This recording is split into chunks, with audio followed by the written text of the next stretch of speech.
Гаус Институтот ги презентираше резултатите од анализата на учеството на граѓаните при урбанистичкото планирање во Република Македонија, како дел од завршната конференција и работилница на истата тема во рамки на проектот Урбан диалог.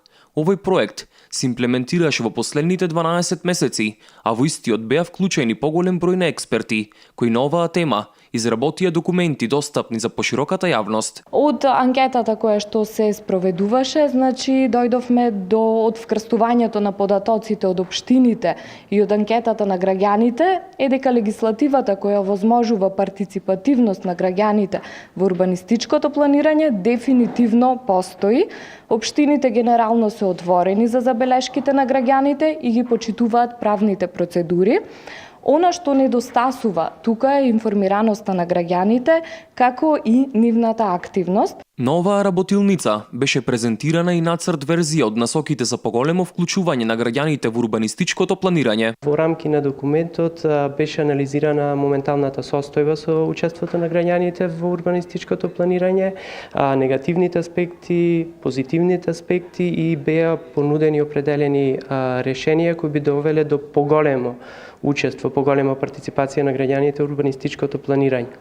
Од една страна, ваквите инструменти беа анализирани од аспект на законската регулатива, односно какви измени би биле направени во рамки на законската регулатива која би довела до поголема партиципативност на самите граѓани. Со цел да се зголеми вклученоста на граѓаните во урбанистичкото планирање, потребно е да се искористат сите достапни алатки, бидејќи самите тие најдобро ја познаваат средината во која и живеат. Меѓутоа, ние даваме препораки и за поголема едукација на граѓаните како да учествуваат во овие процеси, меѓутоа и општината како да створи имидж дека е отворена и да самата да ги поттикне граѓаните да учествуваат, а не да вика дека кај граѓаните има незаинтересираност, туку баш сметаме дека е обврска на општината да ги направи заинтересирани граѓаните, да ги информира и да ги едуцира за можностите за нивна партиципација. Неинформираноста на граѓаните според направената анализа може да се лоцира во недоволната информираност и самата политичка култура, што води и до мало учество на граѓаните во урбанистичкото планирање.